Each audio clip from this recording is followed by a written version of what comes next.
Alors nous venons de voir que la somme des angles dans un triangle semble représenter un angle plat, c'est-à-dire que la somme des angles mesure 180 degrés.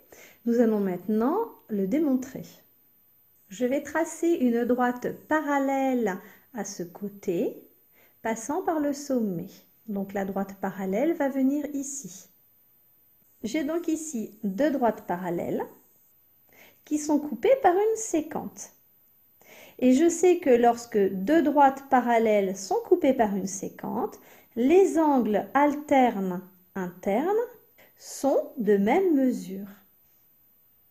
Je peux donc colorier ici l'angle en noir puisqu'il a la même mesure que celui-là, puisque ce sont deux angles alternes internes de même mesure.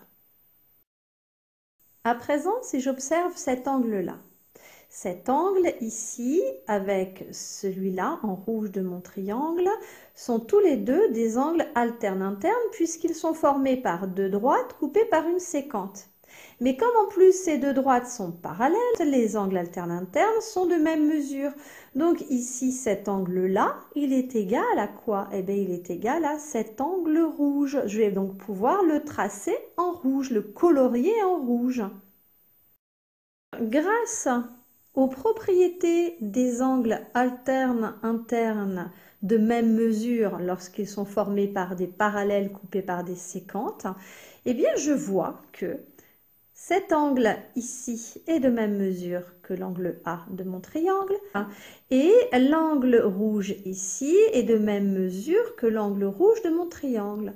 Si je fais donc la somme ici de ces trois angles, de mon noir, l'angle vert et l'angle rouge, j'obtiens un angle qui est un angle plat puisque c'est l'angle formé par une droite. Et un angle plat mesure 180 degrés. Donc je vois que la somme des trois angles d'un triangle mesure bien 180 degrés.